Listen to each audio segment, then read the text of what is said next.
Hello friends, welcome to my channel.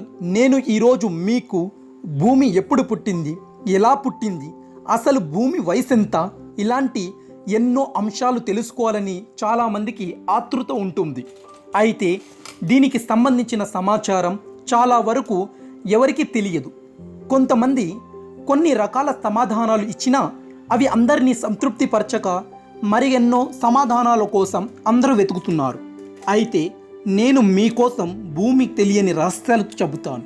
Friends, ఇంతవరకు మీరు మా ఛానల్ని సబ్స్క్రైబ్ చేసుకోకపోతే సబ్స్క్రైబ్ చేసుకోండి.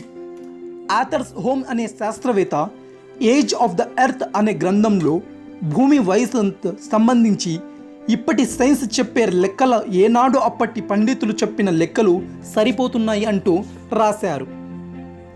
ఇక పంచాగ్రంలో భూమి వయసు దాదాపు 197,29,00,000 పైగా సంవత్సరాలన్నమాట. సైన్స్ ప్రకారం మరికొన్ని సంవత్సరాలు ఎక్కువే అంటే 200 కోట్ల సంవత్సరాలు. కొన్ని వేల సంవత్సరాల నాడి మన మహర్షులు ఏ సాంకేతిక సౌభాగ్యం పరికరాలు అవసరం లేకుండానే ఖచ్చితమైన లెక్కలు వేశారు. భూమి వయసు, గ్రహాల స్థితిగతులు, నక్షత్రాలు, తీరుతెన్నులు మొదలైన విషయాలను వివరించారు. ఇక భూమి పుట్టి 1,00,000 సంవత్సరాలైంది. యుగాలు ఒక దాని తర్వాత మరొకటి వచ్చాయి. సుమారు 6,000 సంవత్సరాల భూమి వయసు ఉంటుందని స్పష్టంగా చెప్పారు.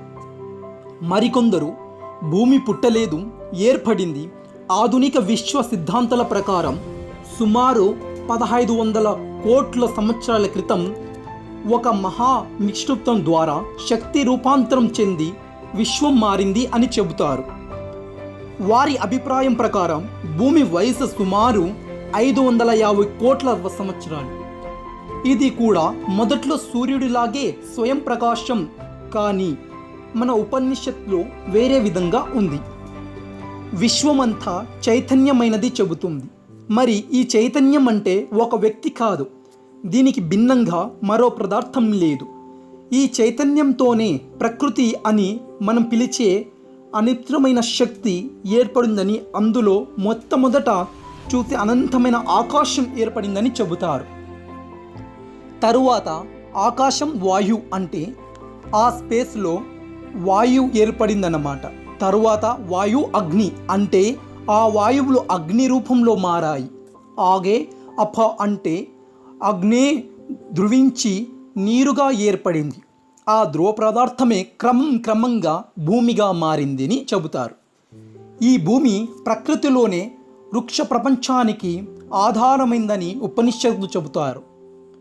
జీవులు పుట్టక గురించి 19వ శతాబ్దంలో డార్విన్ అనే శాస్త్రవేత్త ప్రకృతి నుంచి క్రమంగా అనేక జీవులు ఏర్పడాయని చెప్పాడు. ఉపనిషత్తులో వివిధ జంతువులు ఏర్పడిన విధానాన్ని డార్విన్ చెప్పినట్లుగా చింపాంజీ లాంటి మనుష్యులు, జంతువులు నుంచి మనిషి వచ్చాడని, చెప్పకపోయినా వృక్ష ప్రపంచం నుంచి జంతు ప్రపంచం వచ్చినట్లు చెప్తారు. ఇక భూభ్రహణం గురించి అంటే భూమి తన చుట్టూ తాను తిరుగుతూ ఉంది అనే అంశాన్ని మొట్టమొదట వెల్లడించేసింది ఆర్యభట్ట. అంతేకాదు, చంద్రమండలం గురించి కూడా ఆర్యభట్ట ఎన్నో విషయాలను తెలియజేశాడు. చంద్రుని స్వయం ప్రకాశ శక్తి లేదని, సూర్యకాంతి చంద్రుడి మీద పడటం వల్లే చంద్రుడికి వెలుగు వస్తుందని వివరించాడు. అలాగే భూమి చంద్రుడి నీడల వల్లనే గ్రహాలను వస్తాయని చెప్పాడు. ఏది ఏమైనా భూమి పుట్టి దాదాపు బిలియన్ల సంవత్సరాలు క్రితమే జరిగిందని తెలుస్తుంది. ఈ భూమి మనుషులతో సహా లక్షలాది జీవరాశులకు నిలయం. ఇక మొత్తం విశ్వంలో జీవనానికి అనువైన ప్రదేశం ఏదైనా ఉంది అంటే అది భూమి మాత్రమే. Thanks for watching our video. Friends, మీరు మా ఛానల్ని సబ్స్క్రైబ్ చేసుకోండి.